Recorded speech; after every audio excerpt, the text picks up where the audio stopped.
I mean, a lot of what's the youngin Ace, his boys. Yeah, been dropping like 6 of them. Everybody thought things in Jacksonville were gonna explode after Folio got taken out. Rumors were flying left and right, people saying bodies were dropping on both sides. But today we're breaking down the real deal, who's actually getting hit and what's really going down in the city. Folio got shot in Tampa back in June 2024. Word is, a member from ATK and 1200 tracked him down and gunned him down cold while he was out celebrating his birthday. Straight up savage. After that, everybody expected Folio's crew from 6 Block to pop off and send Jacksonville into chaos. There were a couple back-to-back shootings right after his death, and folks were quick to say 6 Block was sliding for revenge on ATK. But Jacksonville ain't just rap beef. It's way more layered than that. A few weeks after Folio's homicide, someone in Jacksonville got lit up on Myrtle Avenue and crashed their car straight into a building. They rushed him to the hospital, but he didn't make it. The streets lit up with talk that Folio's crew was putting in work. But nah, turns out that whole thing was bogus. The dude got popped by his own family member. Nothing to do with the Folio versus ATK battle.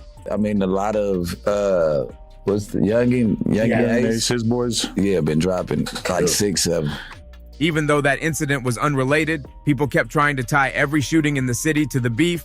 Folio and Youngin Ace had one of the wildest rivalries the rap game's ever seen.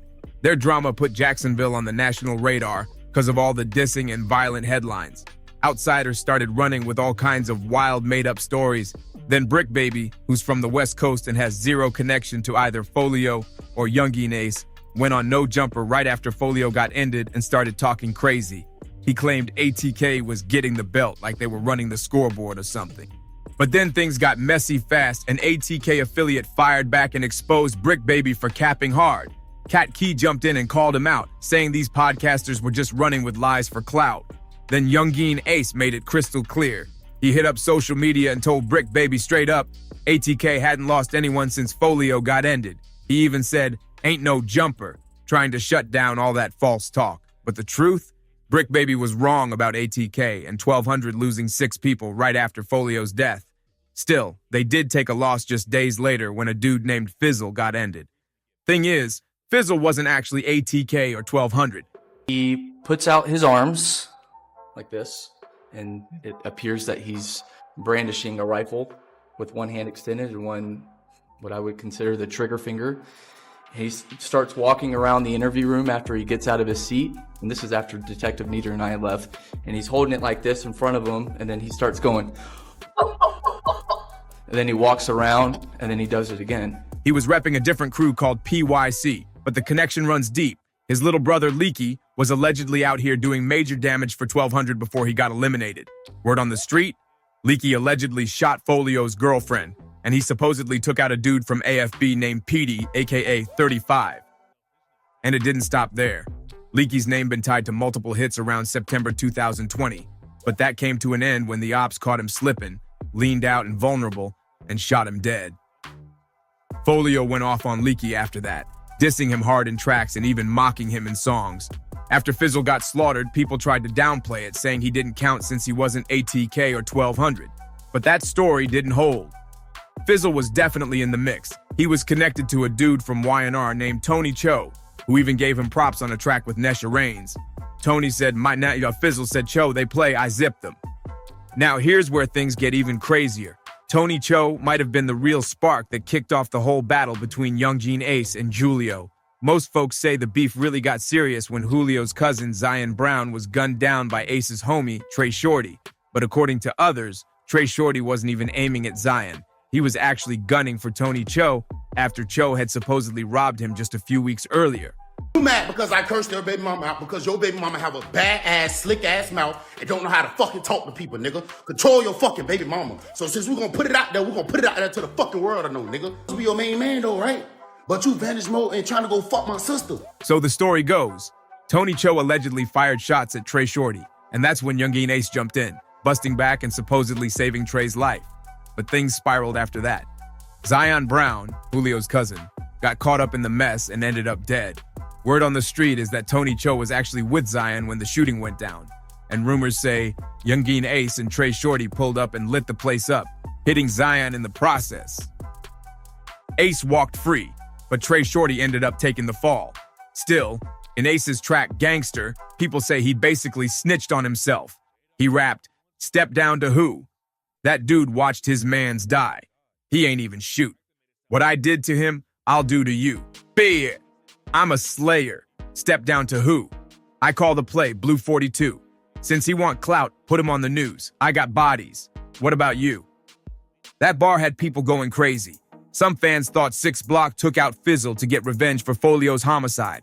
But then out of nowhere, a dude from ABM named Big Tank popped up, claiming he was the one who handled Fizzle. Now it gets messy, because Fizzle's brother, Leaky, allegedly shot and slaughtered Petey from ABM. So ABM definitely had a score to settle. But then came the twist no one saw coming. Fizzle's name started getting tied to Folio's death. According to police docs, Fizzle, real name Darius Bell, might have been in contact with the people who actually pulled the trigger on Folio. One of those suspects, Rashad Murphy, aka Ghost. Murphy allegedly tried to use Fizzle as his alibi. There's no solid proof that Fizzle helped line up Folio's hit, but cops are now looking at his homicide like it might have been retaliation from 6 Block and part of the deeper battle with ATK in 1200. Ghost didn't help himself either. Dude was cooked from the beginning because he started self-snitching hard. After Folio got slaughtered, Ghost texted someone from his boy's phone saying, "I'm coming home. My thirst is quenched. Pop a bottle of Don Julio today." Like, what?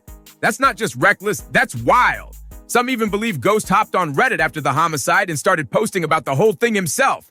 Before the news even dropped about who got booked for taking out Julio, somebody on Reddit leaked it early.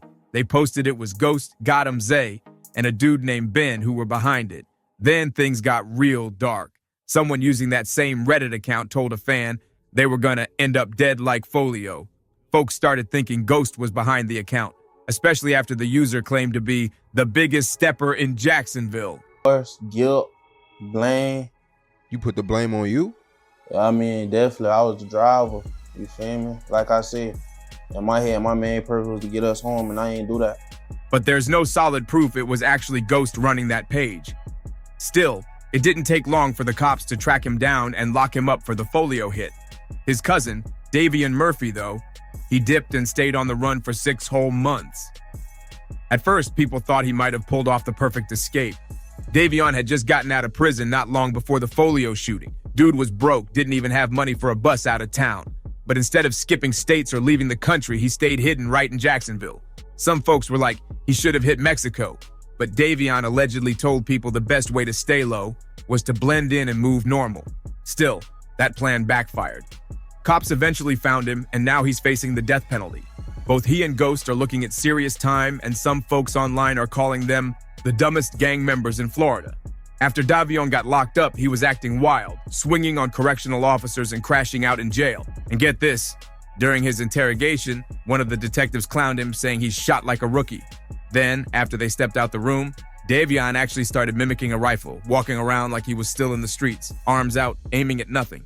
It was straight up bizarre. Another suspect even went viral after he tried to escape by climbing into the ceiling of the interrogation room when the cops left. Of course, he didn't get far. Now, police say everyone directly involved in the hit has already been arrested, but it doesn't end there. Rumors are swirling that rappers Jado Breezy and Spinabenz might get roped in too. In the official report, cops named Jado Breezy and an agent named Curry Rivers. They're now looking into 2 phone numbers tied to JDO. They don't think he was physically there when Folio got hit, but they found a Cash App transfer from him to the suspected shooters. That same money was allegedly used to pay for the Airbnb in Tampa, where the whole plan to hunt down Folio came together. A few months after Folio got murked, things got messy between Jado Breezy and Spinabenz. Fans were shocked. These two used to be locked in, even allegedly sliding on ops together. But word started going around that after the Folio hit went sideways, everybody in the crew started panicking and turning on each other. At first, it looked like just some light shots on social media, nothing too serious. But then Jado dropped a track called I'm Hurtin' and aired some of it out. He rapped, "I admit, I don't know it all. Dug in with John on Pearl, Hearts Are Hard with 3. We in the studio and I still got love for Spin, even though he don't see. My eyes feel betrayed, supposed to be my brother, but it's that pride." Spinabenz clapped back in an interview, saying he used to mess with Jado, but claimed Jado pulled something shady that he couldn't respect. In that same sit-down, Spin said Jado shouldn't have dropped his name in a song and should have kept that stuff off the net. He said, "We can agree to disagree, but you ain't gotta put me in your song though. If I don't mess with you, I just don't. That's it. After that, it got real. Jado went live and called out Spinabens, saying he'd been trying to run the fade, but Spin kept ducking. Then Jado took it to another level and exposed that Spinabens had allegedly been trying to hook up with his sister. That move added fuel to the fire. Things just kept escalating. JDO and Spinabens were throwing shots back and forth nonstop, and it got so bad that Spin's brother, Wapawit the Choppa, had to step in. He called both of them out for putting their personal business on blast online instead of keeping it in the streets or handling it behind closed doors. But that didn't stop the drama one bit. Jado even said he was out here looking for a boxing trainer because he wanted to throw hands with Spinabens. For real. What makes it so wild is that these dudes weren't just cool. They allegedly used to slide together. Now, Jado's dissing Spinabens over what went down with his cousin who got slaughtered. What started off looking like petty personal drama has now turned into a real beef, built off betrayal, tension, and loyalty getting tested hard. But a lot of people think there's way more going on behind the scenes. JDO and Spinabens are both linked to the same crew of shooters involved in the Folio hit. And now, the streets are saying the feds might be circling. That could explain why they've been spazzing on social media lately, acting out, airing dirty laundry, and throwing wild shots. But Jado and Spin ain't the only ones possibly caught up in the mess. Youngin Ace shocked everybody when he suddenly claimed ATK wasn't even a crew anymore. Just a short while before that, he was going hard at Folio after his death, dropping diss tracks that had people thinking he might have self-snitched. Then out of nowhere, he tried to distance himself, saying ATK was done. Now here's the thing. Ace moved out to Texas a while ago and hasn't been active in the Jacksonville street scene for a minute. But that don't mean he's in the clear. If the rumors are true and the feds are building a RICO case, they don't need him to be the one pulling the trigger. Just being connected or funding anything could be enough to take him down. And while ATK and 1200 are dealing with drama on their end, Folio's side is falling apart too. One of his close guys, Murda55, was actually the one driving the car when Folio got shot and slaughtered. Murda got hit in the arm and ended up blaming himself for the hit. He talked about it on the track June 23rd, saying, "Conversation with my surgeon. I know she saw me hurting. Woke up from that table, all I'm thinking about is purging. Wish I could have covered 6. I never saw the devil lurking."